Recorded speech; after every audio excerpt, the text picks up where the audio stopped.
Be'ezrat Hashem, le Shabbat que nous allons avoir bientôt, c'est celui qui précède Pessah qu'on appelle Shabbat Hagadol, le grand Shabbat. Bien sûr qu'il y a plusieurs explications là-dessus, pourquoi est-il appelé comme ça.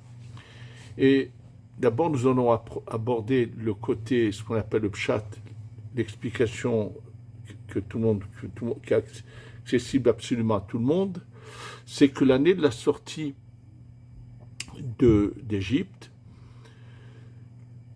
les Béné Israël, le peuple d'Israël, avait reçu l'ordre de préparer l'agneau pascal, et donc ils sont tous allés acquérir l'agneau pascal et l'ont attaché dans leur maison.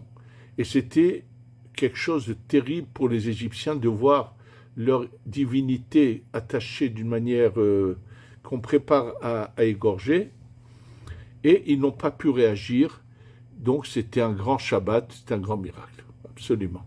Mais il y a aussi une autre allusion quand on parle du Shabbat Hagadol, on fait allusion également à autre chose. Il faut savoir que la manière dont le monde est géré pendant ces 6000 ans, c'est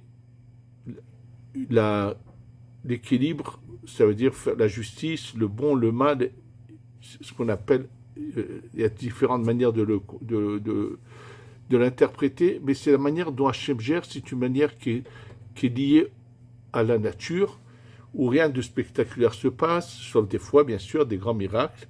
Et là, dans quelques instants, on va parler des miracles que nous vivons actuellement, dans cette guerre où nous voyons comment Hachem protège son peuple, malgré la douleur de certaines pertes, mais d'une manière générale, il n'y a que des miracles fabuleux. Et on doit remercier Akadosh Baruch Hu là-dessus. Et il y a ce qu'on appelle la prochaine étape, c'est-à-dire quand le Mashiach arrive, c'est incessant, et on va le voir comment il doit arriver, de quelle manière, absolument. Et là, il y aura une période transitoire pour entrer dans ce Shabbat, et là, le 7e millénaire est appelé le Shabbat Hagadol, le grand Shabbat. Pourquoi? Parce qu'on va passer à ce qu'on appelle la Bina. On va monter au-dessus de tout ce qui est la nature. D'ailleurs, regardez dans la Hamida, dans la Shmona Esrei, que vous faites 3 fois par jour, qu'est-ce qu'il y a un moment où on dit « Teka beshofar gadol leherutenu » Teka sonne dans le grand chauffard pour notre délivrance. Et bien sûr, le Zohar explique, il y a le petit chauffard et le grand. Le petit chauffard, c'est celui que nous sonnons à Rosh Hashanah, et ce chauffard qui va être la révélation de la lumière de la Bina, s'appelle le grand chauffard. Teka sonne, beshofar gadol, dans ce grand chauffard, le herotenu, pour notre délivrance. C'est-à-dire que dès que le monde va basculer dans cette gérance, il y a un peu de cette lumière chaque Shabbat, puisqu'on le dit dans la tfila de Shabbat le matin, que le Shabbat, Hachem est monté, s'est assis sur le trône céleste. Il s'agit de nouveau le monde de la Bria, qu'on appelle le monde du trône, qui gère le Shabbat de manière différente que celui de la semaine. La lumière infinie passe par un niveau qui s'appelle le monde de la Bria, qui représente un peu quelque part la Bina. Mais c'est au-dessous de la Hatzilut. Alors que la prochaine étape, on monte carrément dans la Bina de la Hatzilut, et c'est ce qui va nous délivrer. Cette lumière de délivrance, bien sûr, elle s'est d'abord dévoilée à l'époque de Moshe Rabbeinu en Égypte. Et c'est noir sur blanc dans la Torah. Il faut que vous sachiez que lorsque vous voyez le nom Yud Kevavke, le 26, il fait allusion à la Tiferet de la Hatzilut. Et quand vous voyez, sauf quand vous voyez le Yud Kevavke avec la ponctuation du Elohim, quand on le prononce Elohim, il s'agit de faire une allusion à la Bina. Mais le nom de la Bina, d'une manière générale, c'est le nom Eyé. Or, lorsque Moshe Rabbeinu, Hachem lui annonce la délivrance, il lui dit « Eyé, Asher, Eyé ». Qu'est-ce qu'il lui dit? Regarde, maintenant il y a la lumière de la Bina qui va se répandre ce Pessah. C'est la lumière, c'est qu'une partie, mais la lumière essentielle de la Bina sera au moment de la délivrance totale. C'est le Shem Eyé. Donc, en fait, donc Shabbat Hagadol est une allusion que cette lumière de délivrance commence à descendre chaque année, c'est le Shabbat qui précède Pessah. Parce qu'à Pessah, il y a effectivement cette lumière descend, bien sûr, il faut qu'on puisse la réceptionner. C'est-à-dire que chaque année, cette lumière est là, il s'agit juste de la déclencher en puissance pour qu'elle agisse et qu'on soit délivré. Comme on le dit, je vous dis 3 fois par jour dans la Hamida, Teka, Beshofa, Gadol. Alors, puisque c'était Moshe qui avait commencé, et là, on va se pencher sur ce qui est marqué.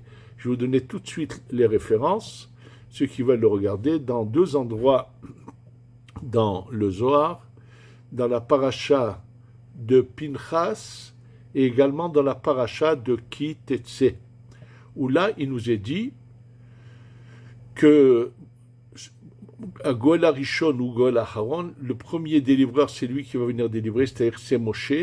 Et d'ailleurs, plusieurs fois dans le Zohar, c'est mentionné clairement que c'est Moshe qui nous délivre. Ma Shehaya, ce qu'il y avait, Hu Sheye, c'est ce qu'il y aura. Ma Shehaya Hu. Prenez les premières lettres. Ma, c'est même. Shehaya Shin. Hu, c'est He. Le nom de Moshe. C'est le Zohar qui le dit. Donc, c'est lui qui nous délivre. Et bien sûr, c'est un problème. Nous savons qu'on parle toujours de Mashiach ben Yosef et Mashiach ben David. Donc, comment on peut nous dire que c'est Moshe et d'un autre côté, nous savons là, de tous les textes, Mashiach ben Yosef, Mashiach ben David. Et là, dans ces 2 endroits dans le Zohar, ça nous est, et on est éclairé là-dessus. Il dit, c'est Moshe qui vient, et il a à sa droite le Mashiach ben David, et à sa gauche le Mashiach ben Yosef. Et, comme le dit le Zohar dans ces deux endroits des parachutes de Pinchas et de Ki Tetse, il dit le Mashiach ben David, lui, va se venger de l'Orient, ça veut dire de Ishmaël, qui représente tous les ennemis qu'on a qui seraient du côté islamiste, et de l'Orient, ça veut dire, et le Mashiach ben Yosef va s'occuper de Esav, ça veut dire l'Occident, qui a combattu, qui a fait du mal au peuple d'Israël dans toutes les générations. Et Moshe, lui, va s'occuper du Erev Rav, de ces gens qui, à la sortie d'Égypte, ces Égyptiens convertis, qui n'ont pas fait sincèrement, qui sont revenus dans beaucoup de générations, et bien sûr, Rabbi Akiva va chercher à les sauver aussi. Tous ceux qui n'auront pas profité de cette opportunité que leur ont donnée Moshe Rabbeinu, Rabbi Akiva et d'autres encore, mais bien sûr, ceux qui auront compris, qui se seront engagés définitivement dans le judaïsme, sincèrement, il n'y a aucun problème, mais ceux qui, malheureusement, repoussent, ne veulent pas, en fait, quelque part, ne croient pas vraiment dans la délivrance et ont toutes des images qui sont fausses, ça, c'est Moshe Rabbeinu qui va devoir s'en occuper, puisque c'est lui qui les a fait venir dans le peuple d'Israël. Donc là, on a un problème. Alors, sachez une chose, pour comprendre et résoudre et savoir comment comment cette délivrance va se passer, et parce que je vous l'ai déjà dit dans un cours il y a 2 semaines, 3 semaines, je ne me souviens pas, on est devant une contradiction de texte. La première contradiction la plus flagrante qui se trouve dans plusieurs endroits dans le Talmud, c'est, et les 2 opinions sont emmenées, lorsque vient le Mashiach, est-ce que la vie continue normalement, sans aucun changement, sans aucun fait spectaculaire, mais uniquement que le peuple d'Israël est réuni dans Eretz Israël, et il est indépendant, il n'est plus sous la soumission des nations, il n'est pas soumis aux nations, ou bien l'autre opinion qui parle de choses vraiment que le pain pousse sur les arbres, des choses vraiment inimaginables, des choses spectaculaires, les femmes qui accouchent tous les jours, toutes sortes de miracles. Or, nous savons que ces 2 opinions sont justes et exactes. Et, entre autres, le Rambam a choisi cette opinion-là, qui est celle que tout est normal et naturel. Alors, je vais vous donner l'explication. Avant tout, très important de bien comprendre de quoi il s'agit, c'est le Gaon de Vilna, dans son commentaire sur ce livre de Kabbalah qui s'appelle Sifra d'Etzniauta, qui explique à merveille les choses. Pour les comprendre, je dois encore de nouveau revenir sur quelque chose que vous avez déjà dit, que la Gemara dans Masechet Sanhedrin, dans le Perek Chelek, ramène la contradiction qu'il y a dans le livre de Daniel. Quand il parle qu'au moment où va venir la délivrance, c'est marqué Be'ita Ahishena, en son temps, et je le devancerai. La Gemara dit, mais je ne comprends pas, c'est ou Be'ita, ou c'est en son temps, ou bien Ahishena, ou je le devancerai. Et la Gemara de nous dire, Zachou, s'ils ont eu le mérite, Be'ita. Be'ahishena, je le devancerai. Sinon, Be'ita. Maintenant, il faut savoir que on va aller très loin dans l'histoire. À l'époque du roi Hezkia, le roi Hezkia, qui est un descendant du roi David, est un roi exceptionnel, un grand tzaddik. Il n'y a pas une personne qui ne respecte pas le Shabbat, et il fait en sorte que tout le monde étudie la Torah. Donc il va faire que le peuple d'Israël dans son ensemble est apte à recevoir la Géoula. Or, il y a le Beth Amikdash est présent déjà. Donc en fait, si ça devait être le Mashiach, et il se passe un combat où lui ne participe pas, c'est Hachem qui va envoyer les anges détruire toute l'armée de Sanhérev qui vient siéger 180 000 corps d'armée siègent autour de Yerushalayim, et Hachem va en une nuit, ils vont être tous anéantis. Après, il se passe un miracle que leurs corps vont rouler jusqu'à la Méditerranée, et vont être, donc il ne va pas rester de la putréfaction autour de Yerushalayim. Et là, bien sûr que ce serait passé, pas comme c'est annoncé, ça veut dire que quand Hezkia se serait dévoilé comme Mashiach, bien sûr que la Neshama de Moshe se serait révélée, et là, il aurait lui inclus en lui tout à la fois, le Mashiach ben David, ben Yosef. Ça se serait passé d'une manière qu'on ne pourrait pas imaginer, ça ne nous concerne pas.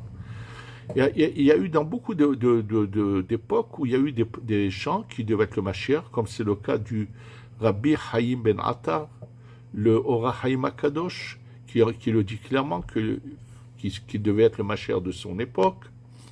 Il le dit quand il dit Ushmo Haïm, il parle de lui et d'un autre personnage, Rabbi Haïm Abul Afia, qui a reconstruit la ville de Tveria, qui est à son époque. Bien sûr, il dit, il y en a un qui est né en Eretz Israël, un qui est né en dehors d'Eretz Israël. Rabbi Haïm Abul Afia était né en Eretz Israël, était parti en Turquie, il revient. Quand on lui a demandé du ciel de venir reconstruire la ville de Tveria, de remettre une communauté juive là-bas. Et nous avons dans toute l'histoire, il y a eu à chaque fois des grands personnages qui étaient quelque part, le Nitzot, ils avaient en eux la lumière de Moshe Rabbeinu, et ils avaient des gens qui devaient être le Mashiach qui n'ont pas été à la hauteur. Bref, donc il y a énormément de possibilités. Et là, le Gaon de Vilna nous explique.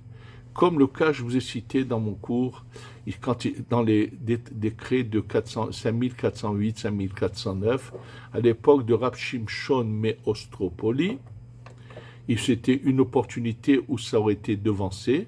Et là, nous dit le Gaon, si le Mashiach vient avant cette dernière limite qu'on appelle Be'ita, Be'ita c'est pas un jour précis, c'est une période dans laquelle nous sommes déjà nous rentrés, c'est le Rav Tzadok HaKohen Milublin qu'il écrit que Be'ita c'est une période.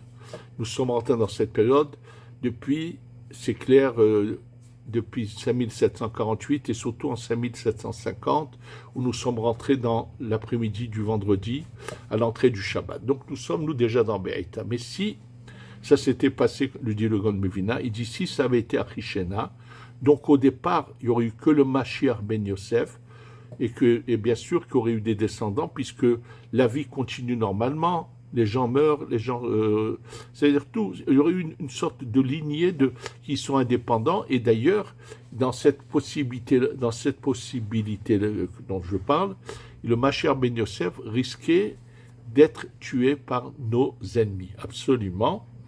Donc, ça devait être une lignée qui devait continuer jusqu'au moment où on arrive à Be'ita en son temps, et à ce moment-là, le Mashiach ben David se dévoile aussi.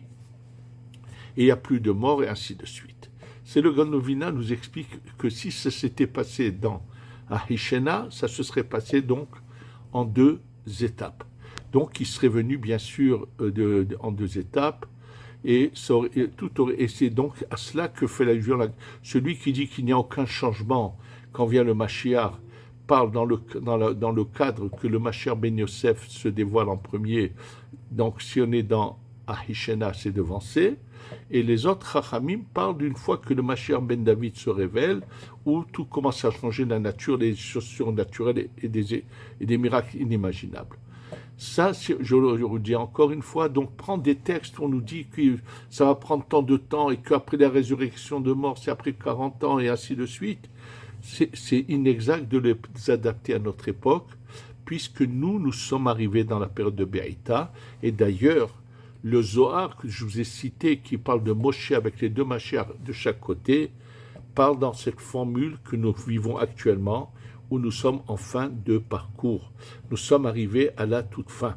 Le Shabbat va rentrer sous peu, ce grand Shabbat, puisque, comme je vous l'ai déjà dit, le Shabbat, on ne le rentre pas à la tombée de la nuit, mais c'est d'abord à la Shkia, et avant la Shkia, il y a le rajout du Shabbat. Donc nous sommes dans cette période qui est vraiment dans l'entrée du Shabbat. Et là, bien sûr, il y a, comme je vous l'ai dit, il y a 2 formes de vengeance. Il y a celle du Mashiach Ben David qui commence, et ensuite celle de Mashiach Ben Yosef. Et il faut que vous sachiez que nous sommes en train de vivre un peu cela. En fait, nous avons un principe qui est connu, où c'est marqué qu'il faut le réveil d'en bas pour que le réveil d'en haut arrive. Nous savons que le Mashiach va lui combattre. Or, actuellement, nous voyons que nous assistons à un combat qui n'est pas par le Mashiach, mais par le Am Israël en personne. Et là, nous assistons à l'anéantissement, parce qu'il y a 2 sortes de Amalek. Il y a le Amalek qui est de l'Orient, il y a le Amalek de l'Occident. Absolument. Et donc, actuellement, nous assistons à l'anéantissement du Amalek de l'Orient.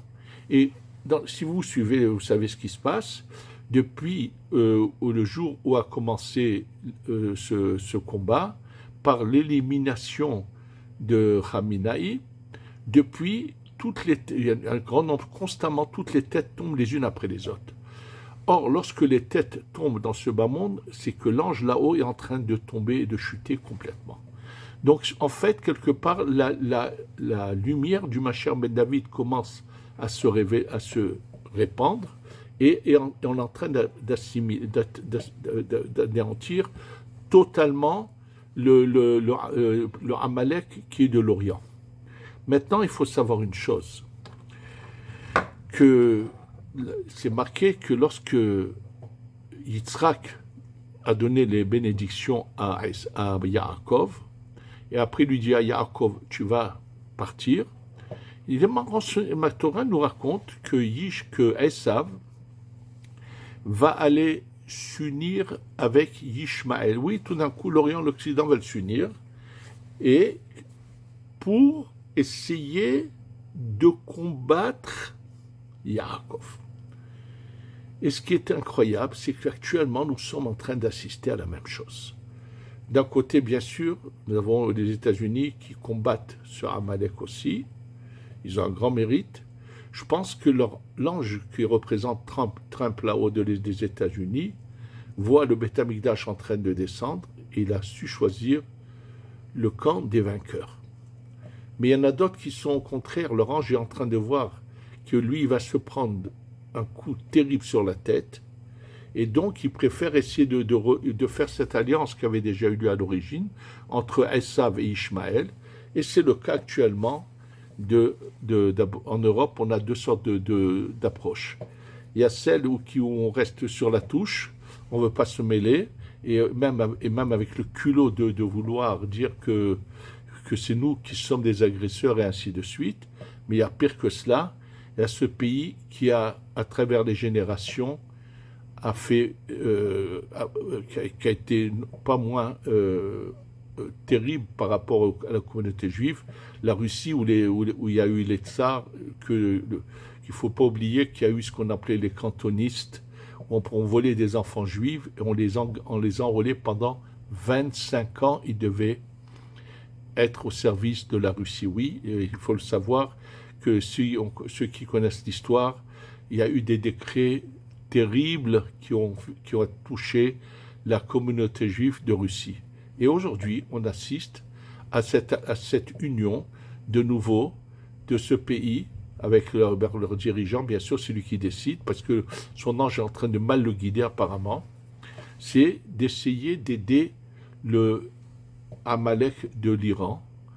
Mais il oublie une chose, que de la même manière que ce qui s'est passé, cette lumière du Mashiach ben David a commencé, et donc ils vont se révéler tout de suite, Moshe avec Mashiach ben David et Mashiach ben Yosef, ensemble, tout de suite. Et je vous rappelle là-dessus les mots de Rashi dans le traité de Souka, Daf, Mem Aleph, dans le traité de Souka, page 41, au premier versant de la page. Regardez le bas de la page, il y a Rashi, qui dit le troisième temple est prêt, et à tout instant, il peut descendre, il n'a rien besoin, juste de descendre. Ça veut dire qu'en une fraction de seconde, on peut avoir le Beth Amikdash. Et je vous rappelle ce que je vous ai dit dans la Masechet de Moed Katan de page 17, où la Gemara parle comment se fait-il que les Kohanim aient l'autorisation de boire du vin, peut-être que tout d'un coup le Beth Amikdash descend, et comment ils vont faire pour aller travailler au Beth Amikdash. Et ça veut dire qu'il y a cette possibilité, et cette possibilité concerne notre époque où nous sommes en fin de parcours, sans qu'on ait besoin qu'il y ait un avis vienne, comme c'est marqué par ailleurs, il y a dans des endroits où c'est marqué qu'il y ait un avis vienne, nous prévient, nous prépare à la Géoula. C'est pas notre cas aujourd'hui. Aujourd'hui, ça peut, en une fraction de seconde, le Beth Amikdash descend. Et je vous rappelle que ce que dit Rashi, qui n'est pas comme l'opinion du Rambam, se trouve dans le Tikkuné HaZohar, et dans le Zohar, dans 3 endroits dans le Tikkuné HaZohar, c'est ramené que pourquoi le premier temple et le deuxième ont été détruits, parce qu'ils ont été construits par la main des hommes. Le troisième temple qui va être construit par la main de Dieu, d'Hachem, sera existant à toujours. Et d'ailleurs, dans un de ces 3 endroits dans le Tikkuné HaZohar, mentionner le pasouk que nous disons à la fin de Hazayasher Moshe, Mikedash Adonai Konenu Yadecha. Le sanctuaire d'Hachem, le Beth Amikdash d'Hachem, c'est tes mains, toi Hachem, qui le fait. Konenu Yadecha, c'est toi qui l'as fait. Et Rashi ramène ce verset. Regardez le Rashi dans Souka, même Aleph, en bas de la page. Là-bas, Rashi explique pourquoi il a besoin de parler de ça. Il explique comment le Beth Amikdash est prêt. Ça veut dire, il vient. Et Rashi ramène ce verset, ce qui se trouve dans le Tikkuné HaZohar, dans un de ces 3 endroits. Et aussi dans le Zohar, d'autres endroits, c'est mentionné aussi. Donc, en fait, le processus a commencé. Comme on l'a dit déjà au nom du Béné Issachar, la transmission qu'ils avaient eue, que l'effacement de Amalek, c'est se finit à la veille de Pessah, mais il commence à Purim. Et là, je voudrais vous rajouter quelque chose. Il y a 2 Amalek. Comme je vous l'ai dit, il y a le Mashiach ben David qui s'occupe du Amalek de l'Orient, et sa lumière a commencé et elle se fait par les gens du peuple d'Israël dans ce bas monde, et il va y avoir le combat que va mener le Mashiach ben Yosef pour anéantir le Amalek de l'Europe. Il faut savoir que en Europe, ce qu'ont passé les communautés juives, c'est quelque chose que ceux qui connaissent l'histoire pourront pas se dire comment c'est possible. Combien a pu subir notre peuple de souffrance, d'antisémitisme, de pogroms? Combien?